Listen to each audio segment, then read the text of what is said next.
In this video, we finished Chapter 9, Airway Management, by looking at the devices that deliver oxygen to a patient.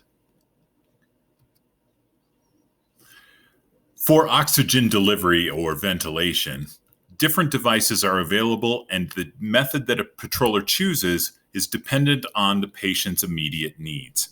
Typically, we'll use a nasal cannula or a non-rebreather if the patient is breathing for themselves. A bag valve mask is for rescue breathing, where we need to assist them. The nasal cannula is flexible tubing, looks like aquarium tubing, and it's got two short prongs that fit into the patient's nostrils, and they fit one way. They actually curve back and follow the curvature of the anatomy. If you place it the wrong way, off by 180, the prongs are going to poke forward and not deliver the oxygen that you need. This is just supplemental oxygen, very low flow, typically between 2 and 6 liters per minute. Now, the indication for that would be a fairly stable patient. Maybe they have mild shortness of breath, and we can see that it boosts the oxygen concentration from the 21% in the atmosphere to as high as 44% at the high end of the delivery flow rate of 6 liters per minute. Now, that'll vary slightly depending on whether the patient breathes exclusively through their nose or if they're mouth breathers as well. There are a couple of drawbacks with this. They can dry out the nasal passages and be uncomfortable. In a hospital, a cannula would typically be routed through a humidifier, and only low flow rates can be delivered.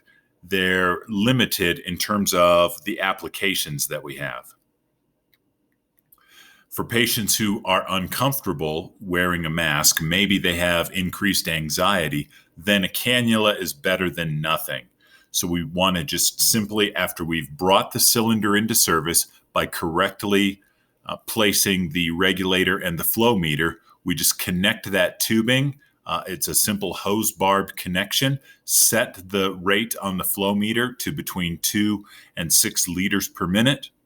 The tubing goes on the patient's head with the prongs in the nose, and then we can secure it over their ear, and there's a little clip that lets you ensure that it's securely fastened.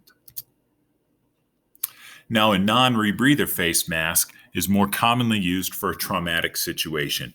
It delivers a much higher rate of oxygen, and this is because it has a collapsible reservoir bag, typically about 1 liter, and that will fill as that is what's connected to the oxygen source.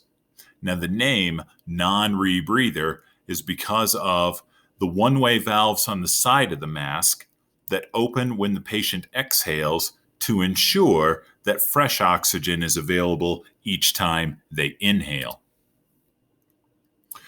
When we bring that into service, the cylinder is brought into service with the regulator and flow meter correctly attached. The non-rebreather will attach just on a hose barb fitting, the same as with a cannula. And then we want to fill the reservoir by simply placing a finger over the one-way valve that's there before the mask is placed on the patient. About 1/3 of the air from the reservoir will be used on each inhalation, and then it will refill while the patient is exhaling through the one-way valves that are on the side of the mask. Non-rebreather masks can deliver up to 90% oxygen. So if we are dealing with a respiratory or cardiac emergency, carbon monoxide poisoning, this is going to be the device of choice. Now, there's some disadvantages, and one of those, again, is around patient anxiety. A cannula would be possible if a patient won't tolerate a non-rebreather, because some supplemental oxygen is better than none, depending on the patient's condition. Now, communication will be restricted as well, because the mask does cover both the mouth and the nose. Once again, to bring the non-rebreather into service, after successfully bringing the cylinder into the service and attaching the regulator and flow meter, you attach the connecting tubing to the regulator, set the flow rate at 15 liters per minute to ensure that oxygen is available to the patient, fill the reservoir, and then place the mask on the patient's face and secure it with the elastic. Watch after you bring the non-rebreather into service. Make sure that the reservoir bag is deflating as they inhale to ensure that they're getting oxygen. Then you can adjust the flow rate downward so oxygen isn't wasted. Remember, a D cylinder only gives you about 20 minutes of service. Now, for a patient who cannot breathe on their own, if we need to perform rescue breathing, we use a bag valve mask, a BVM. And that system consists of an oxygen reservoir similar to what we see on the NRB. A squeezable bag that's about the size of a football, maybe a little bit more than a liter, not quite 2 liters, very similar to the capacity of the human lungs. A one-way valve and an adapter that fits on a pocket mask or a CPR mask so you can securely seal the mask and consequently the BVM to the patient's face. When the mask is in place on the patient and you securely seal it to their face, then oxygen is delivered as you squeeze the bag that's attached. Now, there are different sizes, and they will differ in terms of the mask that seals to the patient's face and differ in the size of the bag, recognizing that children and infants have a smaller lung capacity than an adult. With an oxygen flow rate of 15 liters per minute and adequate seal, you can deliver nearly 100% oxygen to this patient who is unable to breathe on their own.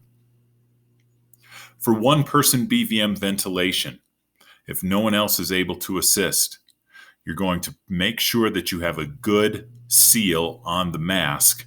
But before that, to keep the airway open, you may insert an OPA or an NPA.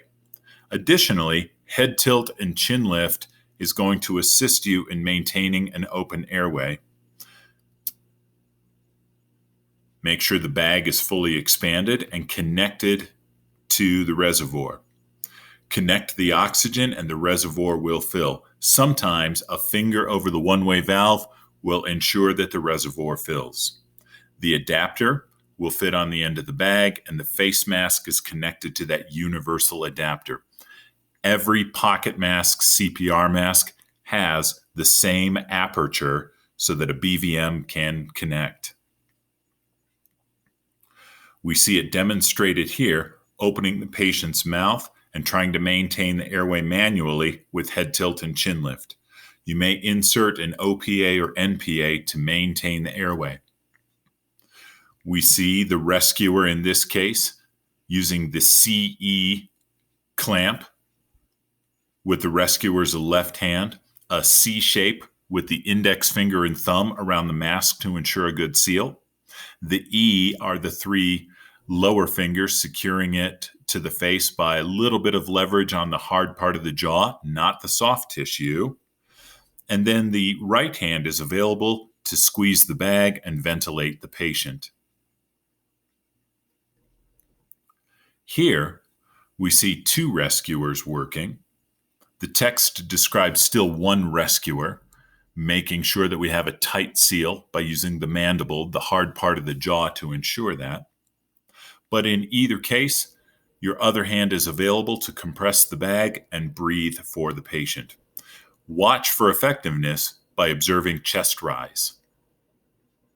For 2-person, 1 person is responsible for the seal on the patient's face. We saw in the previous slide they used 2 hands to ensure a good seal. The second rescuer can then use both of their hands if needed to squeeze the bag and ventilate the patient, and again, watch for chest rise to make sure you're being effective.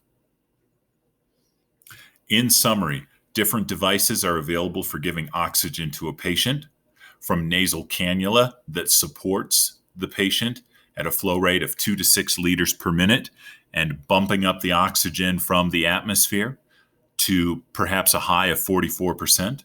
An NRB can approach 90%, and a BVM is used for a patient who can't breathe on their own.